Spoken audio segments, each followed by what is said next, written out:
Hello सगळ्यांना, good morning. कसे आहात? मजेत ना?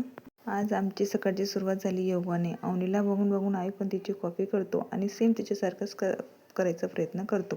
सकाळचा चहा झाल्यानंतर नाश्ता बनवायला घेतला. आज नाश्त्याला बनवला मसाला डोसा. अवनी आणि आईला दोघांना पण खूप आवडतो आणि खूप आवडीने पण खातात. आज आमच्याकडे येणार आहेत पाहुणे, माझ्या सिस्टर इन लॉ, अवनी आणि आईची आतो. त्यांना यायला संध्याकाळ होणार होती, पण अवनी तर सकाळपासूनच वाट बघत होती. काल बाजारातून गाजर आणली होती आणि थंडीच्या दिवसात जास्त बनवला जाणारा डिश म्हणजे गाजरचा हलवा बनवायला घेतला.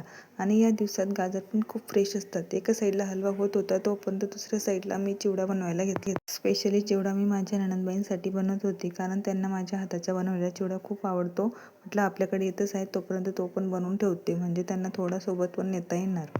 आणि नेहमीसारखा चिवडा आता पण खूप छान झाला आणि इकडे हलवा पण रेडी झाला होता आणि खूप टेस्टी पण झाला होता. आज माझी दोन पार्सल पण आली आहेत. त्यांच्या पण रिव्ह्यू तुम्हाला देते नेक्स्ट मिनी ब्लॉगमध्ये. तोपर्यंत बाय बाय.